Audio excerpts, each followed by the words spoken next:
So along with analyzing data from a bar graph, students will also analyze data from a line plot.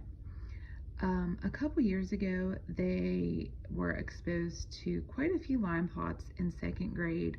I know they have started to phase out, so a line plot is kind of new to them in fourth grade. They do very well with setting up the data, but sometimes they get confused of what the X's represent and what the labels represent down below.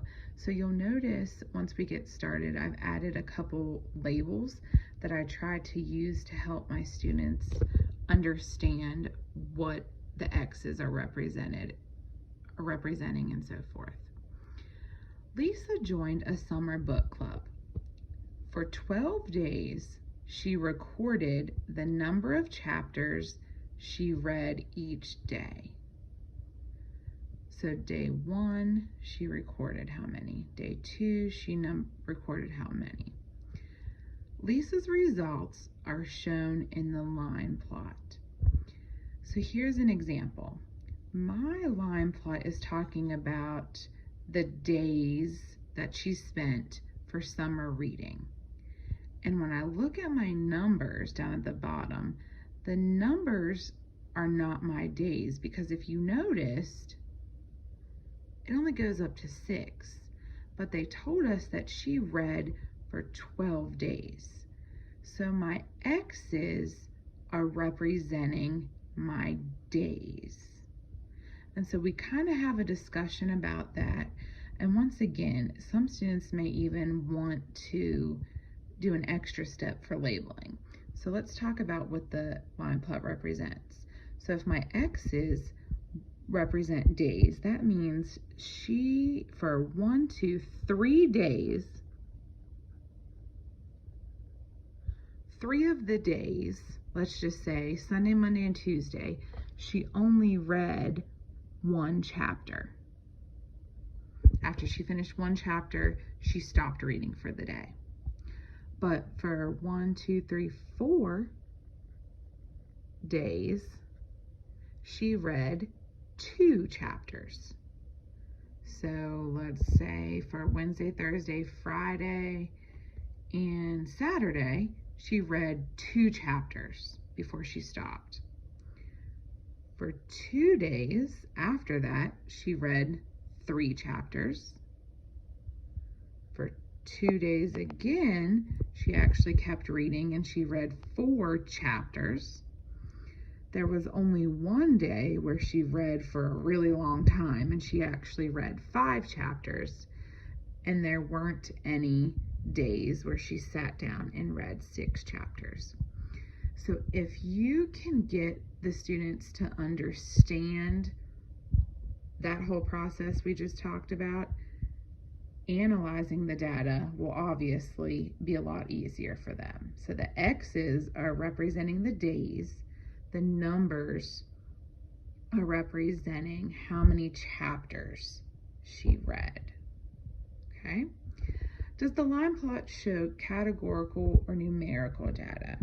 I believe it makes more sense, since we were talking about the number of chapters, to go with numerical data. Okay. And how many days did Lisa read at least 2 chapters? Okay, let's talk about that. At least 2 means 2 or more. So this time we actually have to include 2 or more. We're not just talking about how many days did she read more than 2 chapters. We're talking about how many days did she read at least 2 or more. Be very, very careful of that. So we have to start with the 2. 1, 2, 3, 4, 5, 6, 7, 8. So there are 8 days where she read at least 2 or more chapters. How many total chapters do the X's above the 3 represent? How many total chapters do the X's above the 3 represent? Okay, so let's talk about this.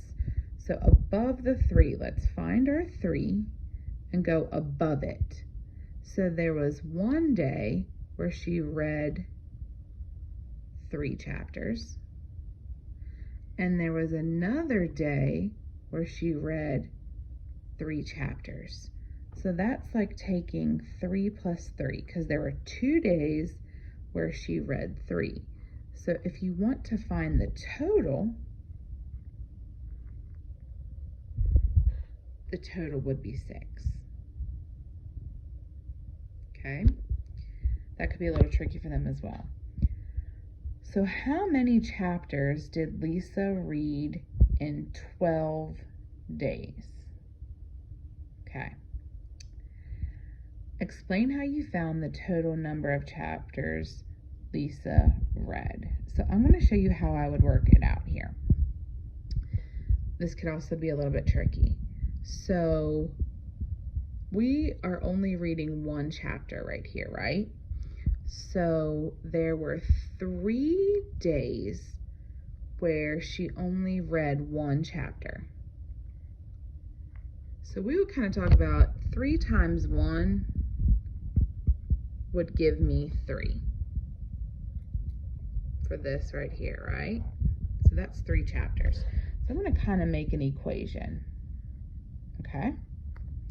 However, there were 4 days where she read 2 chapters each day.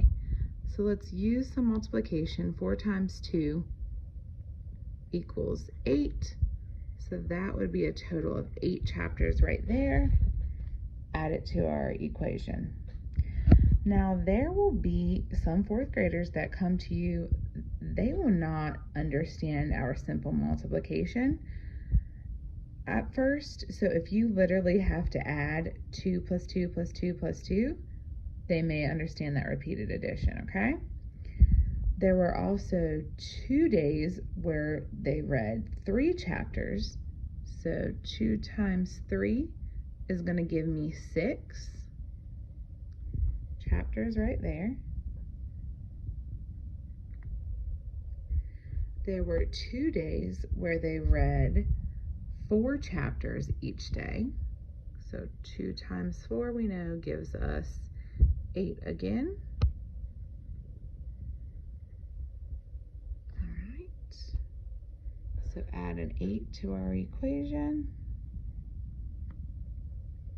And there was 1 day where she read 5 chapters. So 1 times 5 is going to give us 5.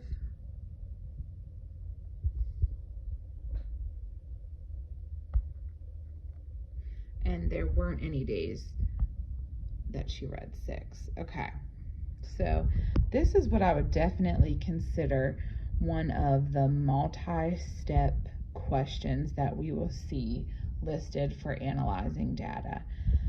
That was a whole lot just to do for my first step, but now we have to find the total amount. So simple single digit addition, and once again, it may seem like this should be easy to 4th graders, but they will need some guidance in doing this. Let's go ahead. I do see a double. Now, here's my suggestion. Sometimes students feel a lot more comfortable going ahead and adding these 2 numbers than adding these 2 numbers, and so on. Some students like to find friendly numbers, such as, do I see any doubles? Can I make a 10? To me, I expose the students both ways. Whatever they're comfortable with using is perfectly fine with me. I don't see a way to make a 10, but I do see a set of doubles. So I'm going to go ahead and show that I know that 8 plus 8 equals 16. I know that 6 and 3 make 9, and then I still have my 5 left.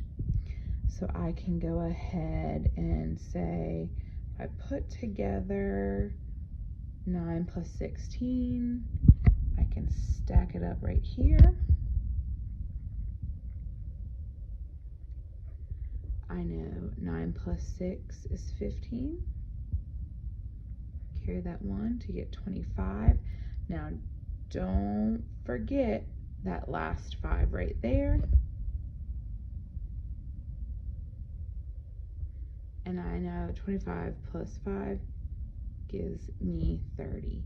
So going back to our original question, how many chapters did Lisa read in 12 days? The answer would be 30 total chapters.